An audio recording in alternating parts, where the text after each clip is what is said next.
Selam aleyküm, hayırlı akşamlar. Saygılı TR telekanalının teleseyircileri Prime programmasını seyredesiniz. Sizler için men Gülsüm Halilova çalışam ve növbeteki bir saat devamında sizlerle beraber bu studiyada Kırım Tatar tilinde sonki aktual hadiselerini ve elbette ki Kırım kaytarılığı boyunca laf edecekmiz. Malum olğanı üzere fevral ayı Kırım Tatarlar için çok mühim bir aydır. Hususan sonki 10 yıl ve sonki hatta 100 yıl içerisinde bu günlere çok sayıda hadiseler bu ayda çok sayıda hadiseler yüz bergen edi ve biz bu günlerini daima anamız, daima hatırlayımız ve bununla alakalı çok sayıda TR telekanalının yayınlarında marafonlar yapkan edik ama kelkor ki bugünkü vaziyette, bugünkü cenk şaraitlerinde böyle kütlevi her daim yapkanımız gibi marafonlarını yapmağa imkanımız olmasa da kendi de elimizden gelgince sonki hadiselerini ve bu günlerini bu formatlarda bile aydınlatmağa ve müzakere etmeye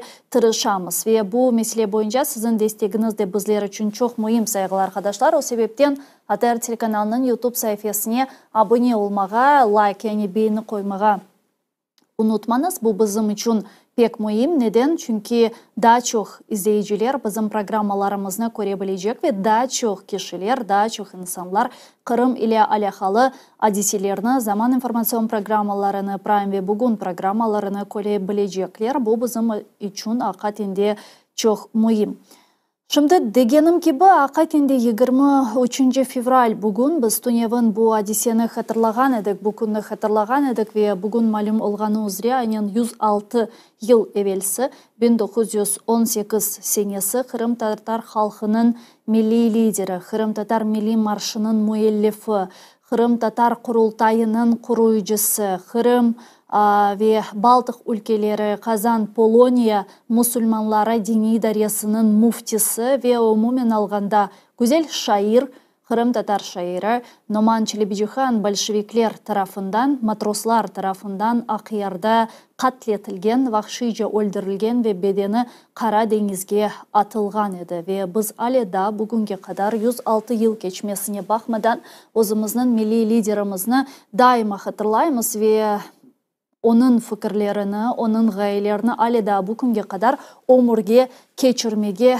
tırışamız ki bazı fikirleri çoktan ömürge geçirilmiş ve Numan Çelebijihan'ın kurganı kurultay bugün hayatga geçirilmiş ve bugün ne yazık ki tamamıyla özünün faaliyetini көрсетіп olamasa da ama eralda var ve men umut etem ki Kırım işgalden kurtarılganından sonra milli temsili organlarımız, kurultayımız gayrıdan tıklenilecek ve özünün faaliyetlerini Kırım işgalinden evvel nasıl olsa öyle de devam edecektir. Belki de daha semireli, daha güzel ve daha da faydalı bir şekilde. Demek istegenim Noman Çelebijihan'ın Kırım'da özünün savdaşları Cafer Seydemet ve daha birçokları ile beraber böyle bir cennet, böyle bir yanı İsviçre kurma niyetleri aleda bizim kafalarımızda, bizim akıllarımızda mevcut ve biz de elbette ki Numan Çelebijihan'ın onun savdaşları ile beraber yapmağa istegeni ve Kırım yönelişinde mücadelesini, kuruşunu bugün devam etmemiz. Malum olğanı üzere saygılar arkadaşlar, ben şunu söylemeye isteyeyim. 1900 seneleri Kırım Halk Cumhuriyetini kurgan, Kırım kurultayını tizgen kişilerinin hepsi gayet tahsilli, hepsi gayet akıllı, hepsi gayet entelektüel insanlar edi. Neden? Çünkü onlar daima tahsilge büyükten büyük emiyet bergen ediler. Yani bu tahsilleri olgan, birçok tiller bilgen, hepsi ya şair olgan ya yazar olgan kişiler ediler. Farklı üniversitelerde okugan ve sadece bir değil de 2-3 tahsilge sahip olgan kişiler ediler. Misal olarak Numan Çelebijihan İstanbul'da, Sankt Peterburg'da okudu. Aynı zamanda onun en yakın savdaşı Cafer Seydemet İstanbul'da, sonra Fransa'nın Sorbonne şehrinde okudu ve onun yanında olgan birçok diğer kişilerde farklı yerlerde, hatta dünyanın farklı üniversitelerinde eğitim yani tahsil aldılar ve böylece sonra Kırım'a kayıtıp Rus imparatorluğu dağılganı vakit ve Kırım'ı anarxiyadan korçalamak için özlerinin devletini, Kırım Tatar halkını, özünün milletini ve umumen alganda Yarımada'da yaşayan halkının aklarını korçalamak için bir cumhuriyet kurmak kararına baralar. Ama şunu kaydetmek gerek ki bu kararga bu gençler da 18-17 yaşlarında ekende Türkiye'de ötkerilgen inkılaptan ilhamlanarak fikirlerini o vakitlari ta başlatkan ediler ve ta o vakitlari yazları Kırımga kaytkanları vakit, tatil için Kırımga kaytkanları vakit, o'zining aksakallari, o'zining babaları, dayıları, emcileri ve umumen alganda halk temsilcileri ile laf etip işte bu agitasyon faaliyetlerini alıp bara ediler da genç yaşlarında ve o sebepten zaten Numan Çelebici-Han çok genç yaşında kurultayını kurdu. Çok genç yaşında da ne yazık ki Bolşevikler tarafından 33 yaşındayken de öldürüldü, katledildi ve Numan Çelebici-Han ile beraberlikte kurultayını tizgen bu faaliyet için çalışkan birçokları da onun yanında öldürüldü. Bazılarına elbette ki bir müddet verildi. Misal olarak Hasan Sabri Ayvazov'un kurultaydaki kanadı, onlar Kırım'da saklanılıp oldular. Numan Çelebici-Han öldürülgeninden ve Cafer Sudemet Türkiye'ye kaçmak mecburiyetinden kalganından sonra onlar işte Kırım'da bulunmağa böyle bir imkan taptılar ve hatta Kırım Sovet Sosyalistik Cumhuriyeti kurulganında bile Kırım'da bulunup anda o çerçevede faaliyetler alıp barabildiler halk için. Ama Kenne'de 1937 senesi Hasan Sabri Ayvazov ve onun yanında olgan birçok diğer ilim adamları, Kırım Tatar ciditçileri, Kırım Tatar alimleri, Bekir Çobanzade, Hüseyin Badaninski ve da birçokları Bolşevikler tarafından vahşice April ayında öldürülgen edi. Yani bundan böyle bir ders çıkarmağa mümkün ki elbette ki sen ne kadar düşmanla anlaşma yapmağa tırışsan da halkını korçalamak için düşman gene de seni öldürme niyetinden vazgeçmeyi. Bu ya 2 ay sonra ola Numan Çelebici-Han'ın olganı gibi ya da misal olarak 1918 senesinden 1937 20 yıldan sonra mı 10-15 yıldan sonra mı ola fark etmez. Ama ne yazık ki ola. O sebepten bizim daimi görgenimizge göre düşmanımız komşu ülkelerden kelgen ve bizni yok etmek için elinden kelgenini yapkan edi.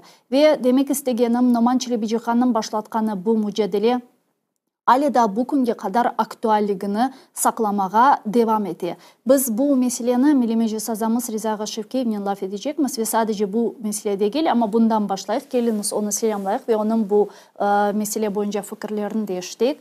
Riza selamun aleyküm, hayırlı akşamlar. Aleyküm selam. Selam aleyküm saygılı cemaat. Çok sağ olunuz koşulganınız için yayınımızga ve vakit ayırganınız için bizim. Siz de eşitkendirsiniz. Men mında Numan Çelebici-Han ve onun savdaşları ile alakalı işte 106 yıl evvelsi yapılgan faaliyetler hakkında biraz bahsettim, tarif ettim. Sizin fikirleriniz bu mesele boyunca neden ibaret? Yani sizin fikrinizce Numan Çelebici-Han'ın ve onun yanında olanlarının fikirleri hala da bugünkü kadar aktual mı? Ya da gene de bizim işte stratejiyamız, milli gaye, milli stratejiyamız fikrinizce değişti? Bu 17 senesi yapılan işler Kırım Tatar halkının liderinin başına Numan Çelebici-Han'ın çok bir progresif işler yapıldığını biliniyor. Bakın 17 senesi Rusya'da 2 revolüsiya geçe son bu Oktyabr revolüsiyası yengesin onların lozungları diktatura proletariata koydular и власть, вся власть рабочим и крестьянам. İnteligensiyanı, uçonlarını o yerde çetke çekip diktatura hükümetini kurup başladılar. Şu arada da Kırım'da Numan Çelebici-Han Народная Республика diye adını koyulganıydı başladı. Öyle Cumhuriyet kurmalar. Sonundan noyabr ayında mı galiba kurultay olganda kurultayda onlar kabul ettiler konstitüsyonu. O konstitüsyada yazılar Krımskaya Demokratikskaya Respublika. Bakın Rusya'da böyle balaban hükümette diktatör hükümet kurup başladığında bizim halkımız, bizim liderimiz başladılar kurmaya demokratik hükümetin hem adını da içine demokratik koyup o zaman da bütün Kırım'da yaşayan halklarga Kırım Tatar halkından başka Ruslarga, Ermenilerge, başka çeşit milletlerge de yaşayan halka равные prava dedi. Verilmesi böyle konstitüsyona yazıp koydular. Ondan da başka bir şehirlendi böyle bir ne de var statyaları народности, проживающие в Крыму, имеет право на самоопределение. Bakın bizim liderlerimiz Numan Çelebiçhan sakınmayı bu demokratik yolda ketip bir adım arka kayıtmayı bütün cemaatini, Kırım'da yaşayan cemaatini birleştirmeye tırıştı. Onun için de bu onun işi ongek etti ve ondan da Bolşevikler sakınıp tırıştılar tez bu yanı kurulan hükümeti yok etmeye ve onun liderlerini hapse alıp sonradan atıp taşladılar. Çünkü eğer o yerde demokratik cumhuriyet pekinseydi Rusya bu agresif diktatörlük hükümeti karşı çıkacaktı ve onun gelecek ekspansiya işleri toxtatılacak idi. Çünkü demokratik hükümet olsaydı Kırım'da bütün dünya da ona kol tutacak idi. Onun için onlar sakınıp tez tırıştılar yok etmeye. Çok yazık ki onlar onu becerdiler ve bizim belli insanımız Numan Çelebiçhan öldürdüler. Ya mına sizin fikriniz Numan Çelebiçhan demek bu cumhuriyetni kurganı vakit buna Kırım Halk Cumhuriyeti degen bir isim berdi ve zaten Bahçesaray'da işte muzey açılışında yapkan böyle bir çıkışıvından birinde dedi ki işte biz bir Kırım halkı olarak böyle bir devlet kurganımızda bir çeşit halklardan buket yapmağa isteyimiz. Yani herkeske böyle bir ak vermek, Kırım'da yaşayan herhangi bir halka, sadece Kırım Tatarlarga değil, Kırım Tatarlar ise sadece bunda inisiyatiflik, yani teşebbüsçü rolünü ala deb böyle bir açıklama yapkan edi. Yani sizin fikrinizce bugünkü böyle şaraitlerde bakar ekende yok Kırım Tatarlarmış, az nüfusu, yok Ruslarımız çok daha fazla o sebepten işgal etmek gerek degen böyle propagandistik kelimeler kullanılıyor ama galiba Numan Çelebiçhan bularını körgen edi ve mahsus böyle bir hikmetli karar algan edi o vaktinde değil mi? Evet, o her şeyi düşünüp o gün alıp böyle karar çıkargan ediyor.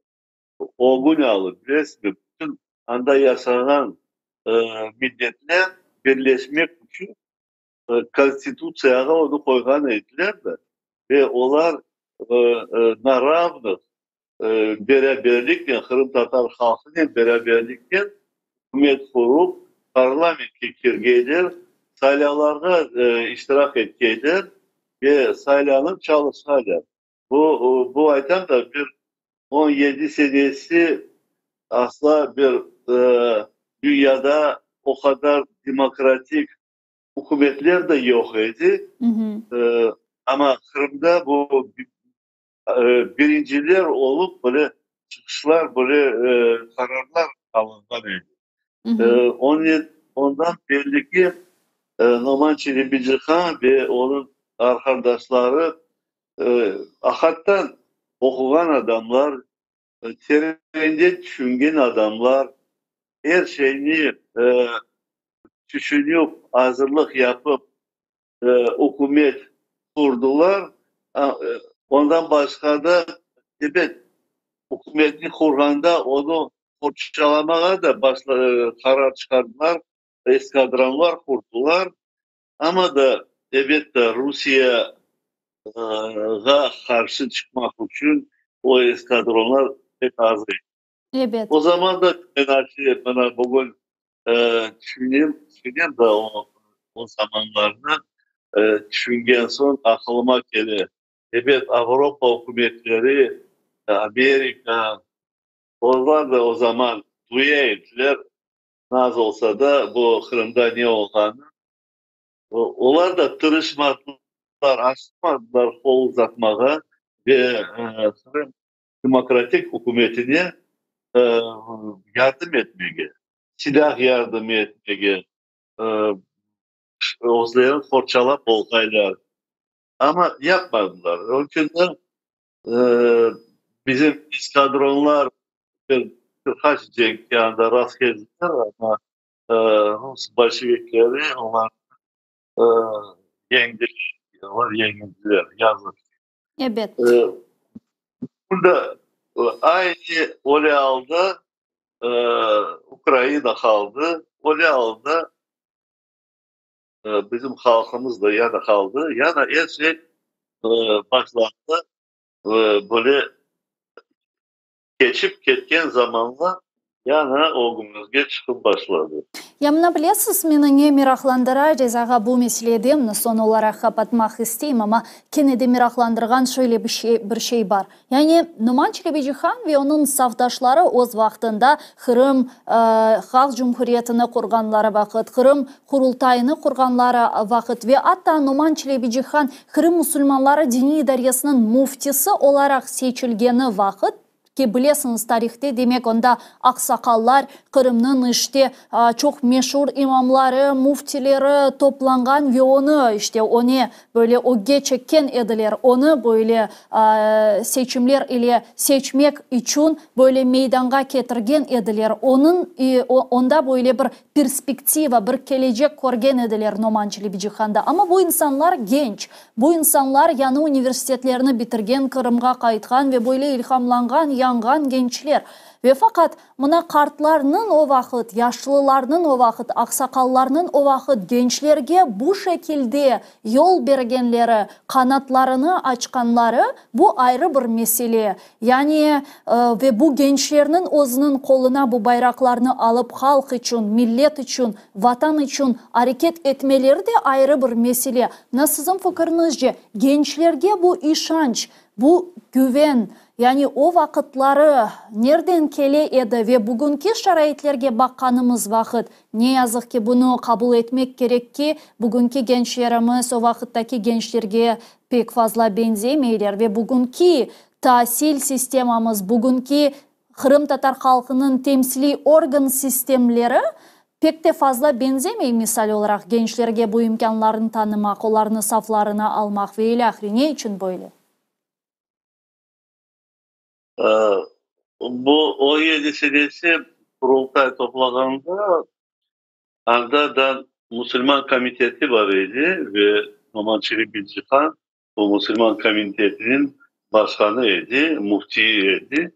Ama kurultayda onlar aslında bu Müslüman komitetin adından çıkıp Kırım Demokratik Respublikası'na geçtiler. Niye için böyle yaptılar? Tek dinin bütün Kırım'da yaşayan milletlerini, halkını birleştirmeye mümkün olmaz idi. Din çünkü başka dinciler, din tutan adamlar da yaşayan, bunlar karşılık çıkacak dediler, narazılık bildirecek dediler ve yardım yerini ayak halka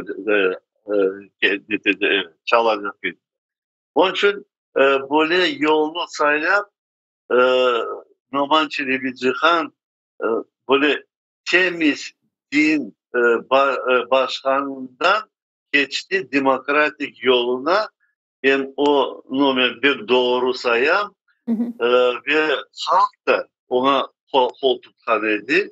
Müslümanlar kimse öyle bir karşılık da yapmadan da evet böyle kritik neler olgandır ama böyle karşılık çıkmadılar ve bu yolda bana yaşlarına değsiz, yaşlarını da çağırdılar yanlarına koşulgaylar ve Kırım Tatar hükümetini kurmaya iştirak ettiler. Çünkü tek Müslüman bayrağını anda Respublika kurmaya asla hiç de çare yok idi. O kadarlı Müslüman güçleri içini, Kırım içine ve etrafına e, yok etti. Ben onun için de bu pek doğru yolda geçtiler. Demokratik yolda, progresif yolda. Eğer onu mesela Sivas Akyar'da yakalamayı öldürmeseydiler, ben bilesem orada gelecek adımlarını Avrupa hükümetlerinden bak tutup böyle yardımlar da görecek idi bu yaz Cumhuriyeti. Hı hı. Ama yazık ki ona karşılık yana da Rusya taraftan Bolşevikler taraftan bu bizim yaş Cumhuriyetini yok ettiler. Yamına şimdiki gençlerin faaliyetine nasıl kıymet kesiyorsunuz? Bir Milli Meclis azası olarak bu temsili organımızın, en yüksek temsili organımızın temsilcisi ve vekili olarak bugün meclis yanında sizin fikrinizce gençlerin bulunması, meclisin bu gençlerini yetiştirmesi, terbiyelemesi, özünden sonra onlara bu bayrağını vermesi için hazırlaması gerek değil mi? Evet gerek bana aytıp geçkenim bizim bu yaşlar da baksalar, dinleseler bizim konuşmamızda onlara da anlatmaya isterim. Hükümet bu dünyada tek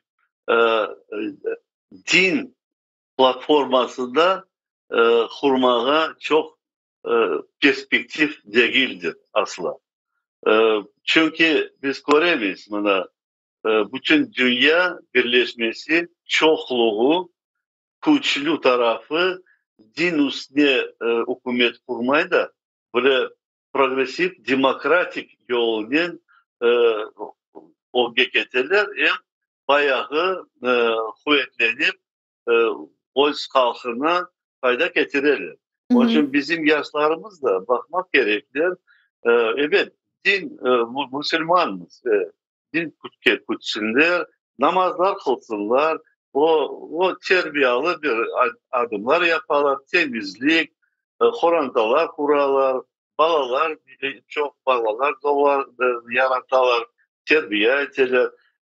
Çok yaxşıdır. Ona ben tek kol tutam ama da her zaman düşünmek gerek.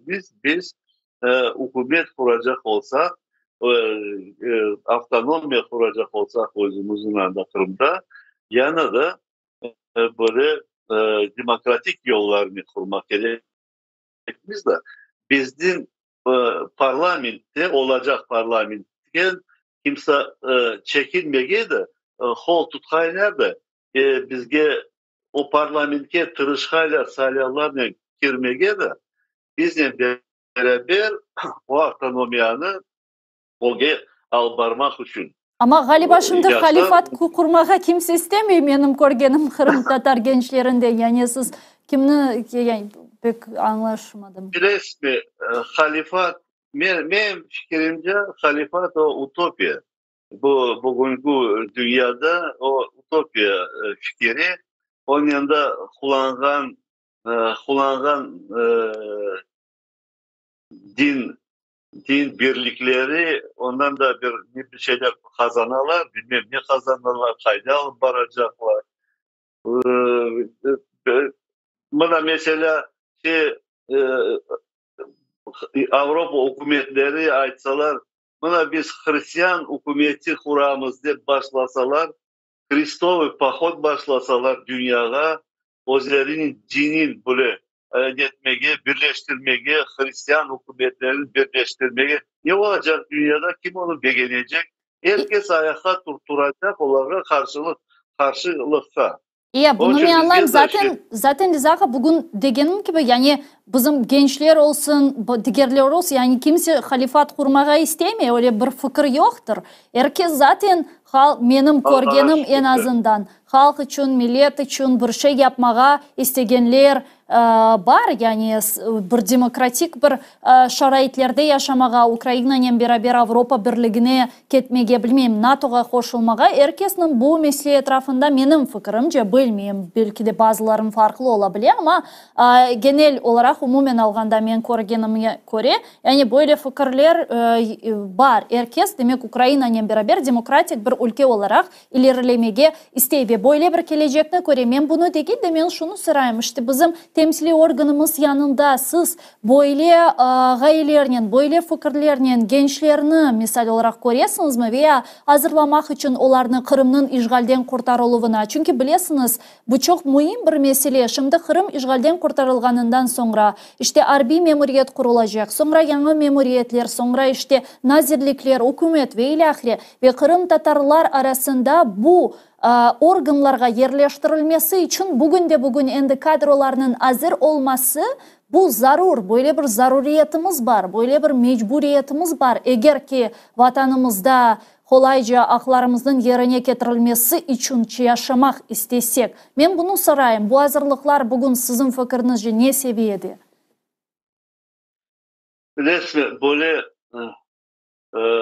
hazırlık, böyle toplap hazırlık yapmaya birkaç kere tırışkan edik. Yaşlarını çağırkan edik, oturup konuşkan edik.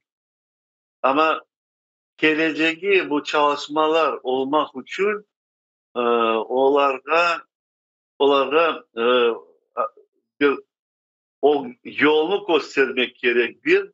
İkincide bir stable olmak gerek onlara. Mesela çalışmak için vaktların taşlap, işlerin taşlap, çokça koşulgaylar, çalışgaylar, çeşit fikirlerin ki kağıtta yazıp böyle toplaşmalar geçirmeye evet güzel olurdu ama öyle o kadarlık organizasyon işler becermedik. Evet onu bu sualini birinci meclis reisine koymak gerek.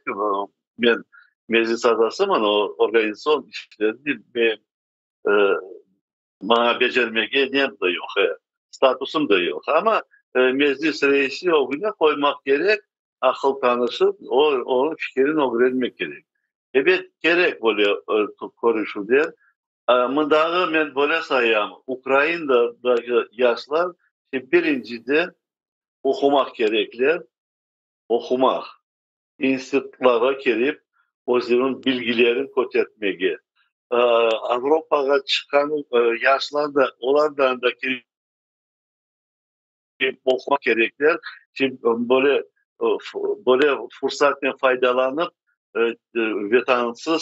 vatandan dışka tek bütün işlerin okumak vurmak gerekler de ve o zaraları da toplaşıp fikirleşip bir kararlar çıkarıp mesela kaysı bir grupa böyle akıl tanışıp o zaraları kesinler mecliske mındağı olan meclis azaları beraberlikten oturayıp fikirleşeyik.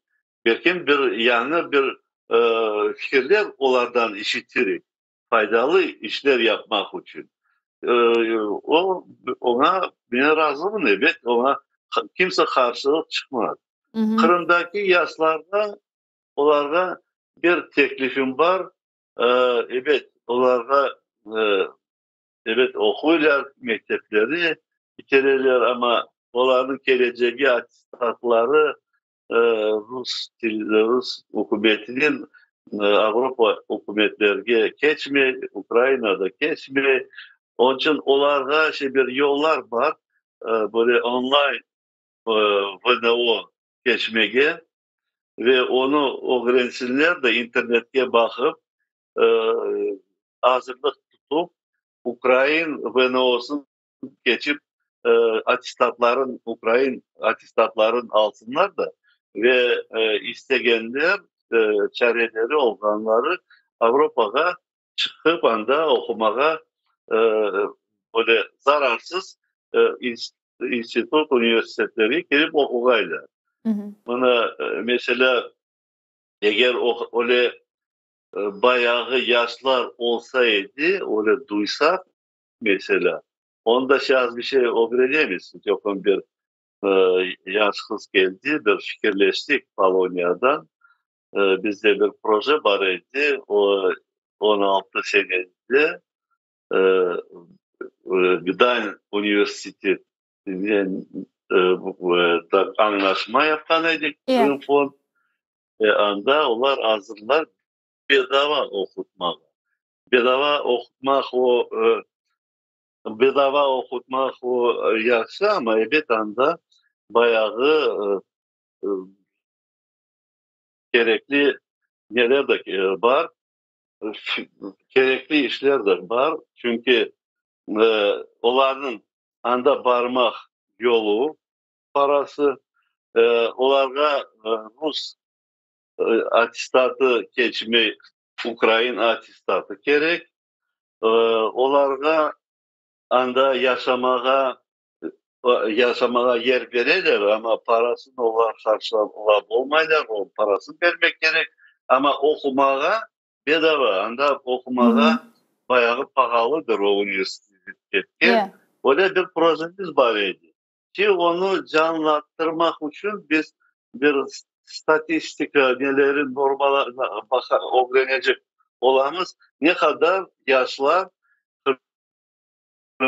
hazırlar buraya ve evet tırışamız bir proje tapıp olsak e, para tapsak da bu o birinci yılda mesela o yaşların yol parası verilse mesela anda e, yaşamak parası verilse böyle bir işler becerip olsaydık daha kolaylı olurdu.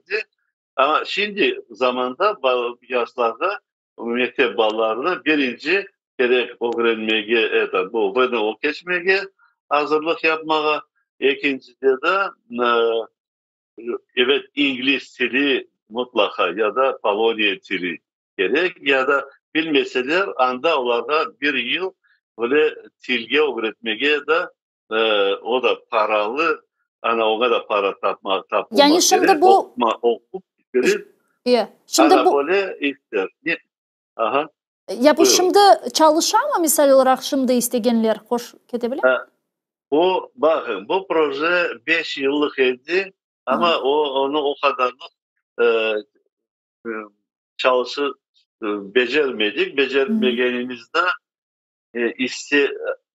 adamlar, yaşlılar, ana babaları bir para taraftan Hı hı. pahalıca oldu. Mesela biz sahip baktık hani bir balanda bir yıl okumak için bedava okumak için ama onun yanına da aman aman 200 bin euro gerek. Ve Aylık. bütün Aha. bütün bir yılda bir 3 bin euro gerek olacak. Hı hı. Herkes onun tapıp olmadı. Evet. Ana bu neleri şey biz e, öğrenemiz bakayım o becerilik mi yok mu? Eğer böyle bir isteklerin duysak Kırım'dan gelece varıp okumaya Bogdan Üniversitesi'ne biz o zaman yana da rektörle konuşuruz. Bu anlaşmanı yeniden canlandırırız. Hı hı. Çünkü ona ben hasevet etmeyeyim. Mustafa Ağamız o Polonya hükümetinin kahramanı Evet. verildi. Onun arkasında biz o anlaşmanı problematsız çözerek ve Gdańsk Üniversitesi yana da her yıl bir 20-30 bala almaya çaresi oldu. Bu çok O güzel çok fikir. büyük bir prestij üniversitesi. Bu çok güzel fikir. O mühim olgan bunu hayatga keçirebilmemiz. Çünkü men her daim bilesiz yayınlarımızda hem sizden hem diğer milli meclis azalarımız veya başka işte bizim korumlu siyasetçilerimizle laf etkenin vakit bizler daim şuna kelemiz ki aslında bu bizim zayıflığımız. Bu sadece Milli Meclis'in değil de umumen alganda bu nokta bizim zayıf noktamız. Çünkü misal olarak Numan Çelebici-Han olması için ya da Bekir Çobanzade olması için oz vaxtında Karasu Bazarda Abdurreşit Mediyev böyle bir hayriye fondu kurgan ve onlarını üniversitelerge yollagan kişilerden biri edi. Yani bunu çoktan evvelsi 100 yıl evvelsi bizim atalarımız, bizim ecdatlarımız zaten yaptılar. Gençlerimizge tahsil vermek için. Misal olarak Numan Çelebici-Han pek fukari Korantadan kelgen bir insan edi. Ayda Cafer Seydamet'nin babası zengin olsa da Numan Çelebici-Han pek fukari edi. Bekir Çobanzade'nin okumaga imkanı yok edi ama neticede Azerbaycan alfabesinin kurulması için çok büyük isse koşkan ve 9 dil bilgen, Macaristan tilini bile bilgen insan oldu. Yani bunda көргенімізге көре böyle bir hayriye fondlarının ve gençlerimizge tahsil imkanlarının verilmesi için şaraitler yaratılması şart. Bu bizim geleceğimiz için çok şart. Çünkü bizni tahsil kurtaracak, bilgi kurtaracak, eğitim kurtaracak ve bu çok mühim. Eğer de bu sizin söylediğiniz proje, sizin söylediğiniz bu leyha yanıdan, gayrıdan tıklanılsa ve yanıdan çalışmaya başlasa bu çok yaxşı olurdu. Bunun için bizni şimdi seyretken vatandaşlarımız olsa balalarınızı farklı Avrupa üniversitelerine okumaya yollamağa isteseniz ki Kırım'da Rusya'nın bergen diplomları hiçbir şekilde hiçbir normal sivilizasyon demokratik ülkede kabul edilmeyi. O sebepten siz meclis vasıtasıyla işte Riza Ağa'ya yazabilirsiniz ya da bu imkanı kullanmak gerek deyip düşünüyorum ve bu çok yaxşı bir fikir, çok yaxşı bir gaye. Sadece mühim olan bunu hayatga kirsetmektir. Buna Riza'a geldik ki biz daha mühim bir meselege bu Kırım işgalinin 10 yıllığına.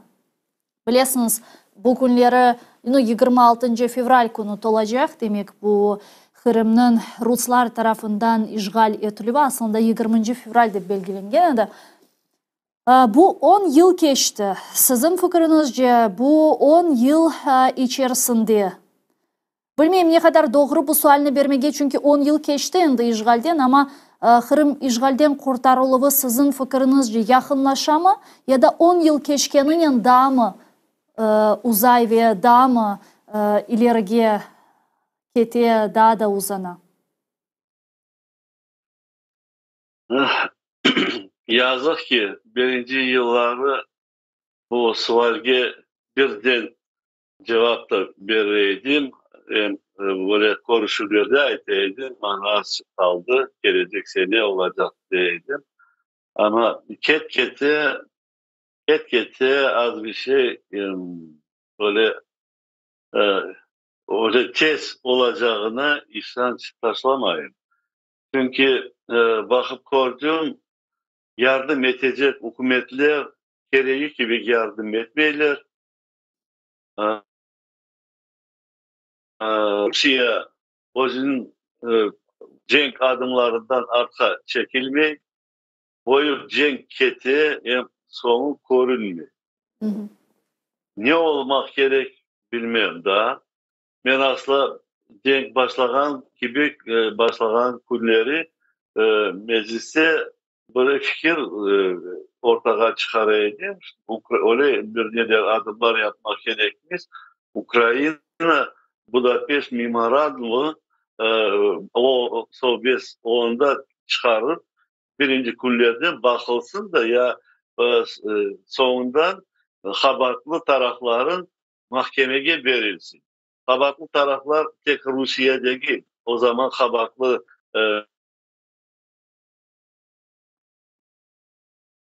o zaman Büyük Britanya, onlar da haberli, onlar da garanti verdiler Ukrayna. Hem becerecek hükümetler onlar idi.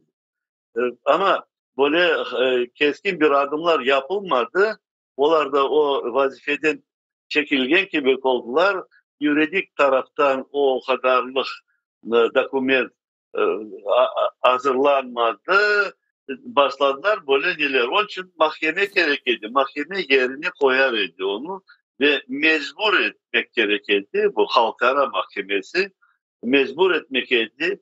Birinci iki hükümetini Amerika ve Büyük Britanya'nı tez yardım edip Rusya'nı Ukrayna'dan çıkartmalı. Onun ardından Çin hükümetin de orada imzalagalıydı, sonunda razılık belgeliydi bu memorandumda. Onun üstüne de baskın etmeyi gerekirdi bu halkara mahkemesinin. Onlar da yardım ettiler de bilirsin mi? Belki de o zaman böyle hareketler yapılsaydı, o Kırım'dan başka bir yere girmeseydi belki tez onu becerip çıkarır ediler, toktatır ediler. Ama yazık o olmadı. Bugün de ben yana da sayam. Eğer bu hükümetler böyle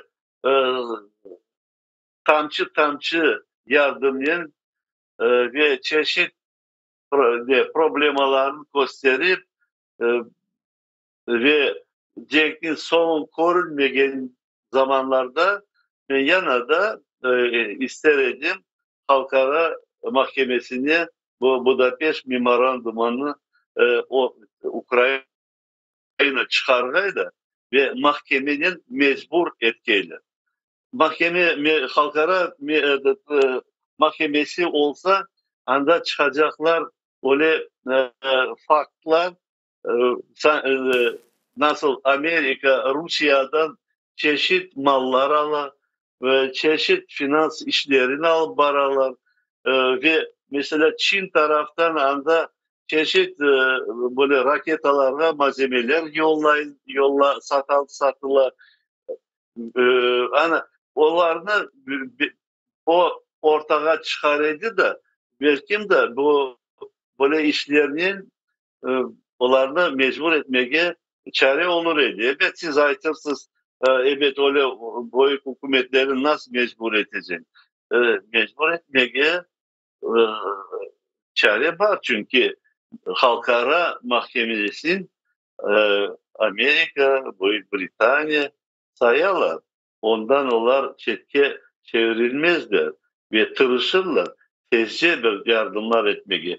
Mesela ben bugün görüyorum birincide 100% embargo yapsalar Avrupa hükümetleri ve Amerika bir şey almasalar, satmasalar o Rusya çok dayanmaz. Kapatsalar bütün yolların anda verilgen malzemeler, anda verilgen paralar, andan alınan gaz, neft nelerin toktatsalar sıfırga getirip o zaman mümkün edip onu cemsiz gelmeli.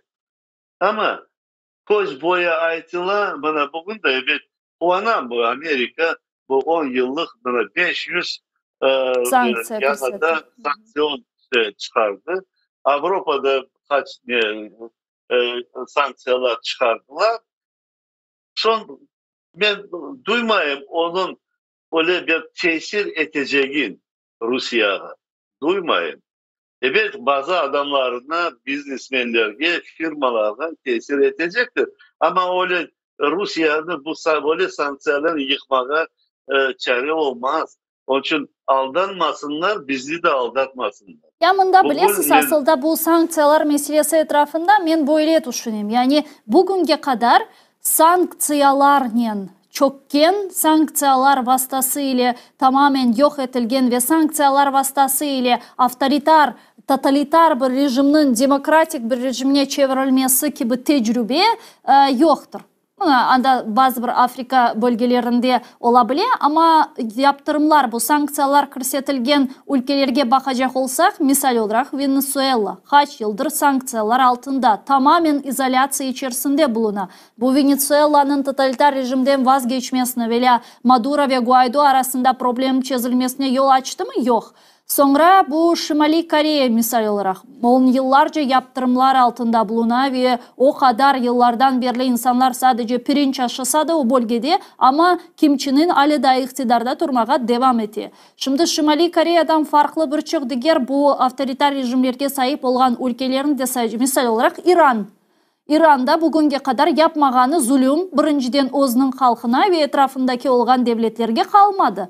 İran'a karşı o kadar çok sayıda yaptırımlar, sanksiyalar kırsetildi ki ama İran bu diktatörler klubu vasıtasıyla ayakta durmağa devam etti. Rusya aleda öyle ne kadar sanksiyalar kırsetilgenine bakmadan Rusya bularını bir şekilde çözmege veya schemalar kullanıp kenede özüne gerekli parçalarını farklı yerlerden getirmege yollar tapa. Yani sanksiya bu çözüm değil. Bu bir totalitar rejimin yok edilmesi çözümü değil. Bu sadece bir netice, bu sadece böyle bir ceza. Yani bir totalitar rejimin çöküşünü izlemeye istesek bu savaş ne yazık ki alanında çözülüyor. Savaş meydanında, cenk meydanında çözülüyor ve Ukrayna Silahlı Kuvvetleri ve Rus cinayetçileri arasında devam etken bu cenk neticesinde benim fikrimce çözülecek. Çünkü men sadece yaptırımlar vasıtasıyla, sadece sanksiyalar vasıtasıyla totalitar bir rejimin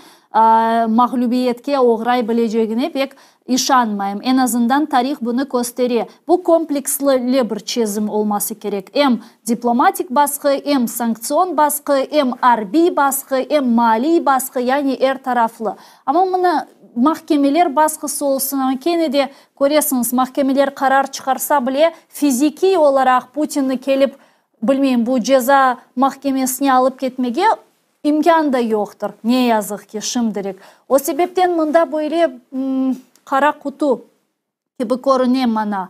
Ama diğer taraftan misal olarak Ukrayna ordusunun yapkan hareketleri o ayrı mesele. Ama Ukrayna ordusunun da misal olarak meselelerini ve cenk alanında topraklarını geri kaytarması için Ukrayna ittifakdaşlarının Ukrayna ordusuna yeterli şekilde destek ve silah vermesi gerek. Sonki vakitleri ne yazık ki bunun problemler görünüyor. Siz nasıl düşünüyorsunuz bu mesele etrafında? Ben tüm laflarına hoşlanıyorum. Evet, ben bu mahkeme tarafın yana bir yol göstergen gibi olan ama evet silah birinci yerde. Birinci yerde silah vermek gerek.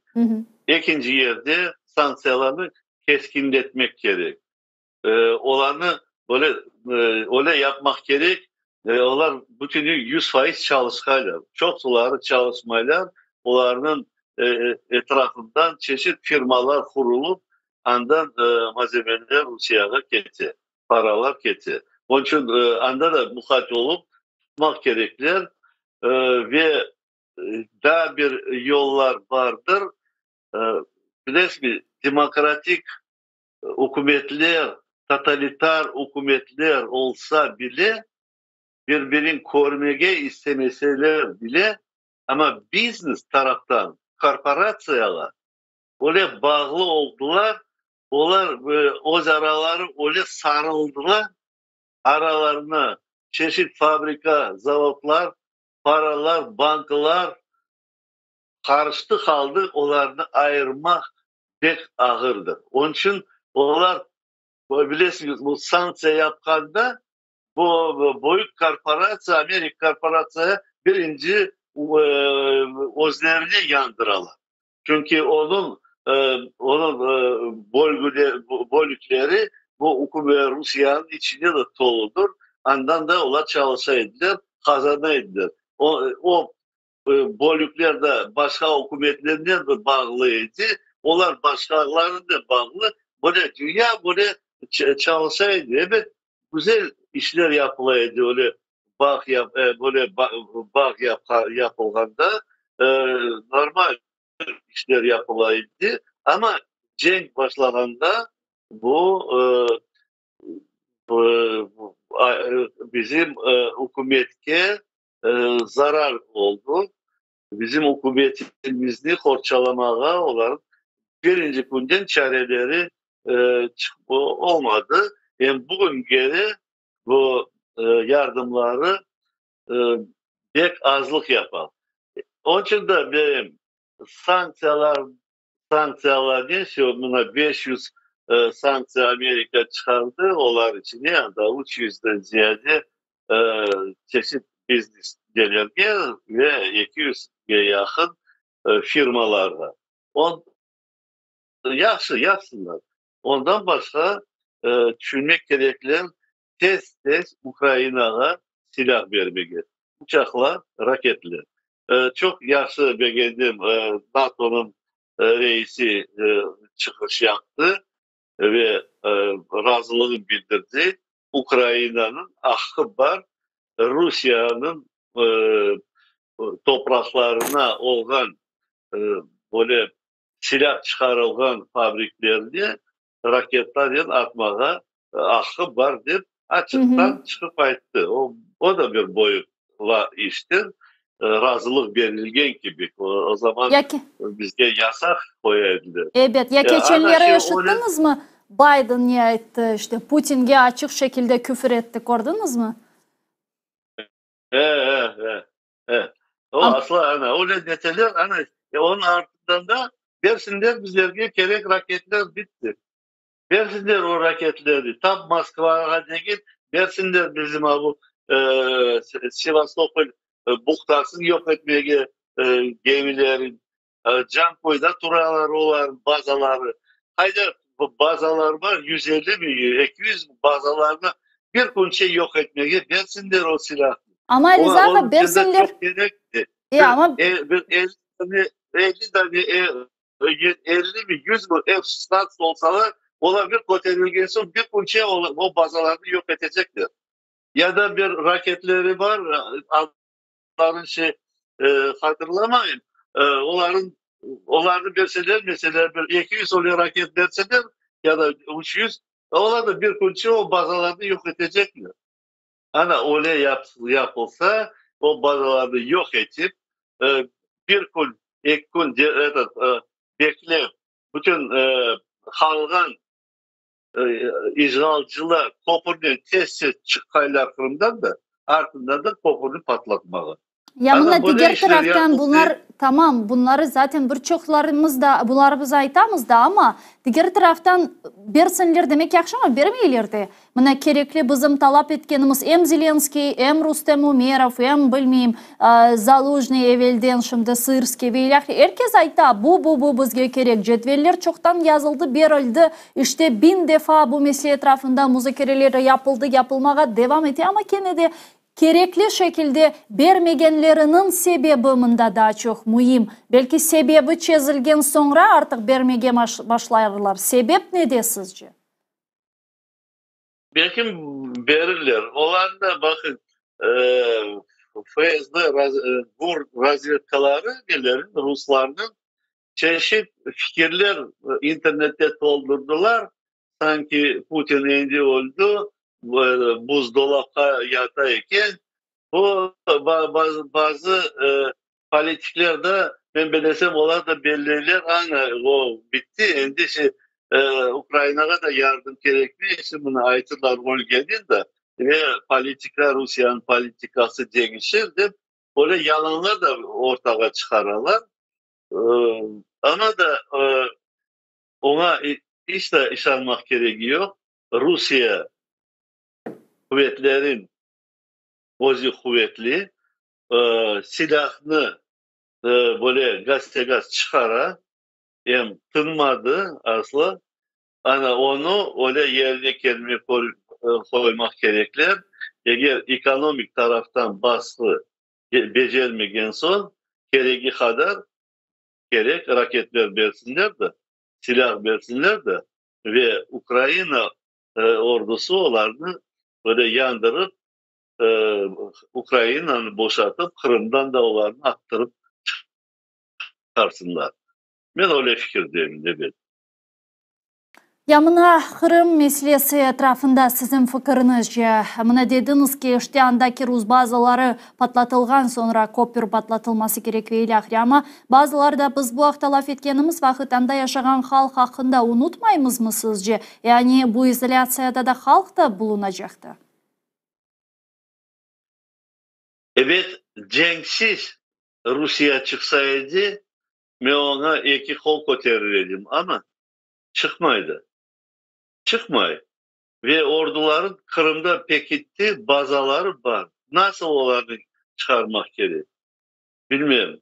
Evet, o bazalarda atışma olur. Tek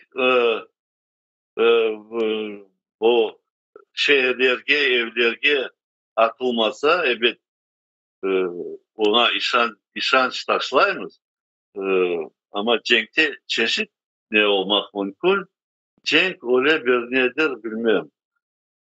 Evet, böyle sual bergen son ben düşüncege davam başlayayım. Koca getirmege halkımızın yaşaganın, onların böyle kompakt yerlerge yaşaganların bir son başlayıp sakınmağa, ama nasıl yol tapmağa, bu izgalların çıkarmağa, nasıl yol? Ya da e, bilmem, ya da bir yana bir baskınlık yolların Amerika tapıp da Rusya'nı böyle e, masalara oturtup böyle cenksiz mecbur etseler çıkmağa, o da yaxşı olur idi. Hı hı. O en yaxşı yol cenksiz çıkaylar. E, Ama nasıl onu etmek gerek? Bilmem, belki öyle bir e, yollar taparlar. Çünkü herkes Hıdır'a yol. Nasıldır bir yollar Hıdır'a var. Cenk tezce bitki. Cenk'ten herkes boldurdu. E, Bayağı yüz binlerden adamlar kayıp oldu. Bizim halkımız da böyle bir kaflı zonada yaşayacak şey. Ama böyle da bakınca öyle fikir çıkmadı. No, inşallah resmi umut dünyasıdır. Bizler her zaman bir yaxşı tarafı düşünmek gerek. Birinci yaxşı tarafı e, Kırım vatanımız e, serbest olacak. İkincisi o serbest yapması silahsız yapılmasına isteğimiz, cenksiz çıkarılgaylar olar, izgalcılar. Üçüncüsü de bütün halkımız toplayıgaylar, haytgaylar, bütün dünyaya ketkenler yani evlerine haytıp beraberlikle Nomançili Bicihan böyle Kırım Demokratik Respublikası'nın kurgan konstitüsyasını koterip, yani onu özümüzün bayrak gibi koterip böyle hükümet kurmak gerektirmiş. Hem ona da inşallah bütün dünya da kol tutar ve Ukrayna da kol tutar. Ben ona da inşallah. Umut etemiz söyledi olur. Büyükten büyük teşekkürler Rizaga. Çok sağ olun yayınımızga koşulganınız, vakit ayırganınız ve suallerimizge cevap bergeniz için. İnşallah növbeteki yayınlarımızda görüşkence. Riza Şevkeев Milli Meclis azası bizle canlı bağda edi saygılı arkadaşlar ve onun beraberlikte sonki meselelerini laf etmeye tırıştık ve hususan elbette ki sizin de eşitkeniniz, sizin de korugeniniz gibi demek Numançili Bicihan vaktini, bugünkü aktüelligini ve umumen alganda gençler meselesini de biraz laf etmeye tırıştık. Çünkü bu mesele benim şahsi fikrime göre çok mühim. Erdaim gençler halkının geleceği olgandır. Ve eğer halkımızın geleceği parlak olmasını istesek, bugün fedakar gençlerini, bugün tahsilli gençlerini, vefalı gençlerini, akıllı ve bilinçli gençlerini yetiştirmemiz, terbiyelememiz gerek benim fikrimce. Bunu aslında tek şimdi biz uydurmadık. Bunu asırlar devamında, yıllar devamında her bir devlet özünün milleti için, halkı için, vatanı için kaygırgan herhangi bir devlet yaptı, yapmağa da devam etti. Farklı yerlerge, üniversitetlerge yollay, sonra kendi devletlerine kayıtması için programmalar yapa. İşte bizim de bu gibi programmalarga benim fikrimce gençler için yol açmamız zarur ve bunda bizim elbette ki büyüklerimizin gençlerge yol göstermesi de çok mühimdir. Bizimle olganınız için çok sağ olunuz. İyi, yaxşı tatil günleri tileyimiz sizge, sakin tatil günleri tileyimiz. Bir sonraki hafta görüşkence.